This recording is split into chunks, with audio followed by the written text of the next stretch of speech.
হয়েছে তারা একটা কিছু ঘটাবে ঢাকা শহরে, তার প্রতিরোধ হিসেবে ঢাকার প্রত্যেকটা এলাকায় আমাদের মিছিল মিটিং অব্যাহত থাকবে। এটা আমাদের পল্টন এবং মতিঝিল থানার মধ্যে পড়েছে।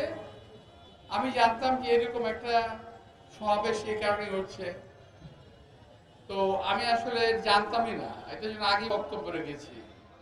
বহু একটা দূরে না, গত 17 বছরে বহু সভা করেছি, আওয়ামী লীগের বিরুদ্ধে কথা বলেছি, পতনের কথা বলেছি, অনেক কথা বলেছি।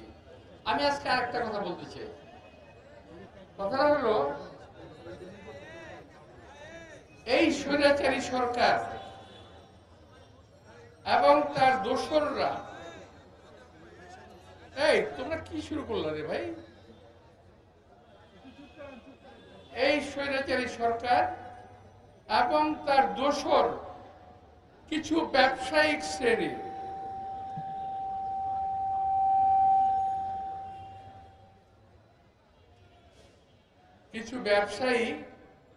মাত্র কয়েকদিন আগে শেখ হাসিনার সঙ্গে একটা সভায় মিলিত হয় এফবিসিসি এর নেতৃত্বে। এফবিসিসি এর সভাপতি বোধহয় মাহবুব, সম্ভবত এরা এমন ভাবে বক্তব্য শুরু করলেন, আমি পুরো মিটিংটা শুনেছি। তিনি এবং আরেকজন ব্যবসায়ী, অনেক বড় ব্যবসায়ী, তারা হাসিনাকে এমন ভাবে বলতে শুরু করলো যে আমরা আপনার মৃত্যুর পরও আপনার সঙ্গে থাকবো। আমার কথা বুঝতে পারছেন? আপনার টেলিভিশন খুলে দেখবেন যে মৃত্যু থাকবো, মৃত্যুর পরেও আপনার পাশে থাকবো, আপনার সঙ্গে থাকবো, এবং আপনার ক্ষমতায় টিকে থাকার জন্য যা করা দরকার আমরা তাই করব। কারণটা কি? কারণটা হলো, হাসিনার সময়ে এই সমস্ত চামচা বৃন্দ যত টাকা কামাই করেছে সমস্ত টাকা তারা বিদেশে পাচার করে দিয়েছে, একটা টাকাও দেশে রাখে নাই। খুব সাম্প্রতিক একটা ঘটনা আমি জানি, খুব সাম্প্রতিক একটা প্রতিষ্ঠান ছিল না আপনাদের এই দেশে, সবাই জানতেন যে সরকারি প্রতিষ্ঠান, আসলে সরকারি প্রতিষ্ঠান না, ওই যে নগদ একটা বাটপাড়ি প্রতিষ্ঠান। আমি সরকারকে অনুরোধ জানাবো, এই প্রতিষ্ঠানটির কর্মকর্তা, কর্মচারী, উদ্যোক্তা যারা আছে তাদেরকে অবিলম্বে গ্রেফতার করে আইনের আওতায় আনা হোক। এরা এত টাকা অতি স্বল্প সময়ে বিদেশে পাচার করেছে যা আপনাদের হিসাবের বাইরে। আমি আজকে তাদের একটা নোটশিট পড়লাম, আমি আশ্চর্য হয়ে গেলাম যে বাংলাদেশ সরকারের কিংবা ওই যে পোস্ট অফিসের লোগো ব্যবহার করেছে, এই পোস্ট অফিসের লোগোর কোনো ওদের কোনো নাই, দায়িত্ব নাই। পোস্ট অফিস বলেছে এটা আমাদের লোগো ঠিকই, কিন্তু এদের সঙ্গে আমাদের কোনো সম্পৃক্ততা নাই। তাহলে শেয়ার বাংলাদেশে কোথায় গেল? টাকা সমস্ত বিদেশে পাচার হয়ে গেছে। এটা হলো একটা সিম্পল, আরো অনেক আছে। এইভাবে বহু লোক চামচাগিরি করে শেখ হাসিনাকে টিকিয়ে রাখার চেষ্টা করেছে। তাইলে তাদের কথা মতো বোঝা যাচ্ছে, এই যে সরকারের হত্যাকাণ্ড, এই যে আকাশ থেকে গুলি করে, এই যে স্নাইপার দিয়ে গুলি করে মানুষকে হত্যা করা, এদের পিছনে এই সকল ব্যবসায়ীদের হাত আছে, সকল ব্যবসায়ীদের টাকা এদের সঙ্গে হাতে আছে। সুতরাং বেছে বেছে দেখে দেখে ওদেরকে ব্যবস্থা করতে হবে। আমি একটা অনুরোধ এই সরকারের কাছে জানাবো যে ধরলেন আর যা কিছু করেন, তবে টাকাগুলো আদায় করলে এখন যে বাংলাদেশের যে ক্রাইসিস, টাকার যে সমস্যা, সমস্ত সমস্যার অর্ধেক সমাধান হয়ে যাবে। আর এই ক্রিমিনালদের বেশিরভাগ এখন দেশে আছে, সবাই পালিয়ে যেতে পারে নাই। আরেকটা ঘটনা আপনাদের বলি, আমি শুধুই শেষ করব। যেদিন শেখ হাসিনা পালিয়ে যায়, উনি ঢাকার বহু রাস্তা দিয়ে ক্যান্টনমেন্টে যাওয়ার চেষ্টা করেছিলেন, পারেন নাই। উনি পরবর্তী পর্যায়ে একটা জায়গায়, সম্ভবত আমাদের যেখানে আমাদের হয় বৃক্ষ মেলা হয়, কিংবা ওল্ড পুরনো এয়ারপোর্ট, হ্যাঁ, বাণিজ্য মেলা হয়, সেখানে কোন রকম হেলিকপ্টার ভিড়িয়েছেন, নামিয়েছেন, ওখান থেকে ক্যান্টনমেন্ট গিয়েছেন, ওখান থেকে উনি একটা C-17 প্লেনে করে পালিয়ে গেছেন। এখন এই যে সালমান এফ রহমান, আমি খুব দুঃখের সঙ্গে বলতে চাই, এই সালমান এফ রহমান সেই দিন তার সঙ্গে প্লেনে ওঠার চেষ্টা করেছিল, কিন্তু তাকে নেওয়া হয় নাই। হাসিনা ওয়াজেদ তাকে নেয় নাই। এখন তফাৎটা কোথায়? আমার নেত্রী, দেশ নেত্রী বেগম খালেদা জিয়া যেদিন জেলে গেলেন, আমরাও তার সঙ্গে দল বেঁধে জেলে গিয়েছি। 11-11 সময় আমাদেরকে গ্রেপ্তার করা হয়েছে, আমরা পালিয়ে যাই নাই। দেশ নেত্রী বেগম খালেদা জিয়া গ্রেপ্তার করা হয়েছে, তিনি পালিয়ে যান নাই।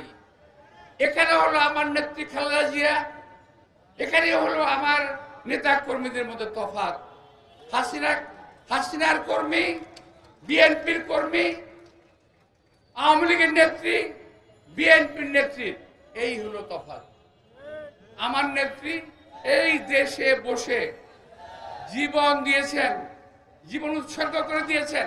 আমাদের এর ভাই স্লোগান দিও না। আজকে দেখি, আজকে মাঝে মাঝে আমার আবার একটু সোশ্যাল মিডিয়ায় মাঝে মাঝে দেখি, আমি অনেক ভাইয়েরা বোনেরা ট্রল করেন আমার নেত্রীকে নিয়ে, ট্রল করেন। আমি প্রতিবাদ জানাচ্ছি না, আপনাদের সৌভাগ্য যে আন্দোলনের কারণে আজকে আপনারা ট্রল করার সুযোগ পাচ্ছেন। এই গণতন্ত্র বিএনপি দিয়েছিল, আওয়ামী লীগ দেয় নাই। অথচ আওয়ামী লীগের এক নেতার নামে, নেত্রীর নামে কমেন্ট করার কারণে আমার অনেক সাংবাদিক ভাইকে জেলে যেতে হয়েছিল। তো প্রিয় ভাইয়েরা, আমি যেটা বলতে চাই, আমার দেশ নেত্রী বেগম খালেদা জিয়া, আজকে ওনার শুভ জন্মদিন। আমি আল্লাহর কাছে দীর্ঘায়ু কামনা করি, এবং আমি বিশ্বাস করি যারা গণতন্ত্রে বিশ্বাস করে তারা দেশ নেত্রী বেগম খালেদা জিয়াকে বিশ্বাস করবে। যারা গণতন্ত্রে বিশ্বাস করে তারা দেশ নেত্রী বেগম খালেদা জিয়াকে ভালোবাসবে, আর যারা গণতন্ত্রে বিশ্বাস করে তারা বিএনপি করবে। ভাই, ভালো ভালো কথা কইলাম, খুব ভালো লাগছে না? আচ্ছা, এখন একটা খারাপ কথা কই শুনেন। হ্যাঁ, এটা মাইন্ড করেন না আপনাকে। ভাই, সাংবাদিক ভাইরা প্লিজ আমার কথাটাকে করবেন না, কি জানেন, এটাকে বিকৃত করেন না। গতকাল আমার কাছে একটা ফোন আসলো হঠাৎ করে, বাংলাদেশের একজন প্রখ্যাত ব্যবসায়ী, এবং সেই ব্যবসায়ীটা একটা হিন্দু ব্যবসায়ী। হঠাৎ করে আমার কাছে ফোন করছে, ফোন করে বলল যে ভাই, আমার কাছে 10-12টা ছেলে আসছে, চাঁদা যাচ্ছে আমার কাছে। তা আমি বললাম কত টাকা চেয়েছে? বলে 50 লাখ। আমি বললাম যে ফোনটা একটু দাও তো ওর কাছে, তোমরা একটু ফোনটা দেন। ফোনটা যখন দিল, যাকে ফোনটা দিল সে আমাকে একটা ধমক দিল, এই মেয়ে আপনি কে? আমাদের ধমক দিল, বুঝেন অবস্থাটা। এই মেয়ে আপনি কে? আমি বললাম যে আরে ভাই, আমার কথাটা শুনো, তুমি নাম কি, তোমার পরিচয় কি? সে নাম বলে না, পরিচয় বলে না। আমি খুব আশ্চর্য হয়ে গেলাম। তখন আমার ওই যে মানে ব্যবসায়ীটা বলে দিল, এটা কিন্তু মির্জা আব্বাস সাহেব। যেই বলছে মির্জা আব্বাস সাহেব, ফোনটা কেটে দিল। ফোন কেটে দিয়ে ওদেরকে জিম্মি করলো। করার পরে আমি বাধ্য হয়ে তখন আমি আমার ছাত্র দলের কিছু ভাই ছিল আমাদের, ওদেরকে আমি খবর দিলাম যে ওই ব্যবসায়িক প্রতিষ্ঠানে যাও, কারা আছে একটু দেখো। গিয়ে দেখে যে ওরা 1 ঘন্টা সময় দিয়ে চলে গেছে, 1 ঘন্টা পরে আসবে। এরা কিন্তু ছাত্রদল, যুবদল, বিএনপি কেউ না, কিন্তু পক্ষান্তর দোষ কিন্তু পরে আমাদের। প্রিয় ভাইয়েরা, আমি এর বলছি, শেষ করি নাই, আমি শেষ করে দিই। এরপর 1 ঘন্টা পরে তারা আবার আসছে, আমাকে তারা আবার ফোন করলো। তারা আমি বললাম যে আপনারা কাজ করেন, সবগুলো ফোন এক হাতে না রেখে বিভিন্ন হাতে রাখেন, যাতে ফোন সুইচ করলেও আমাকে জানাতে পারেন।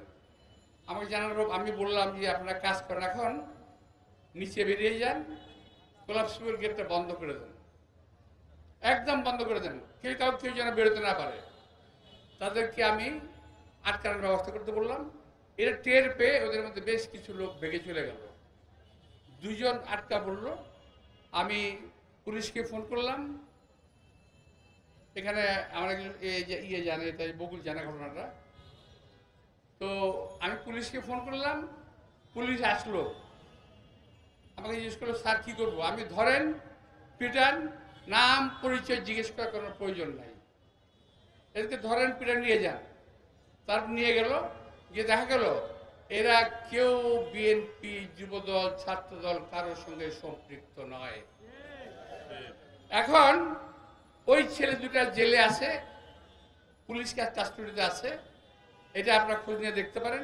এই কারণে বলছি, প্রিয় ভাইয়েরা, তোমরা যদি নিজের মান, ইজ্জত, সম্মান বাঁচাতে চাও, তাহলে এই বহিরাগত যে বদমাশগুলো আছে এদেরকে রাস্তাঘাটে, যেখানে তোমরা এদেরকে চিনবা, জানবা, দেখবা, এদেরকে প্রোটেক্ট করো, এদেরকে ঠেকাও। এদেরকে এই সমস্ত ছিনতাই, চুরি, সমস্ত বদনাম আজকাল অনেক জায়গায় দেখি বিএনপির নামে আসতেছে, যে বিএনপি খেয়েছে। কোথায়? বিএনপি তো কাউকে কাজ করেনি, আমরা তো পাহারা দিছি ভাই।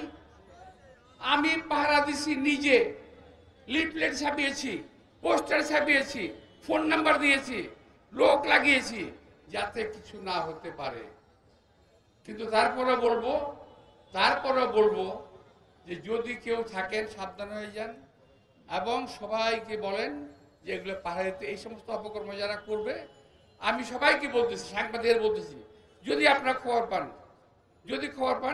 দয়া করে আমাকে একটু জানাবেন, সে যেই হোক আমাকে একটু জানাবেন, বিএনপি জানাবেন।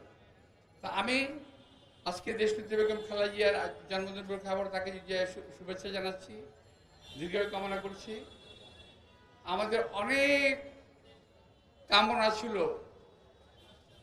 দেশনেত্রী বেগম খালেদা জিয়াকে একেবারে একটু মুক্ত অবস্থায় দেখতে চাই। আমরা দেশনেত্রী খালেদা জিয়াকে মুক্ত অবস্থা দেখেছি, আমাদের চাওয়ার আর কিছু নাই এখন। প্রিয় ভাইরা, আন্দোলন শেষ হয়ে যায় নাই, এটা কথা মনে রাখেন। এত আমি আপনাদের যে দেখি একজনের অবস্থা, মানে এত আনন্দে আছেন, আন্দোলন শেষ হয়ে যায় নাই। এই দেশের স্বাধীনতা, সার্বভৌমত্ব, এই দেশের গণতন্ত্র রক্ষার জন্য আমরা 17 বছর আন্দোলন করেছি। মনে রাখবেন, এর জন্য বোধহয় আমাদেরকে আরো কিছুদিন পরিশ্রম করতে হবে, কষ্ট করতে হবে। এটা একটু মাথায় রাখবেন, নিজের দল সুসংগঠিত রাখবেন, সুন্দর রাখবেন, সুশৃঙ্খল রাখবেন। সবাইকে শুভেচ্ছা, ধন্যবাদ। আল্লাহ হাফেজ।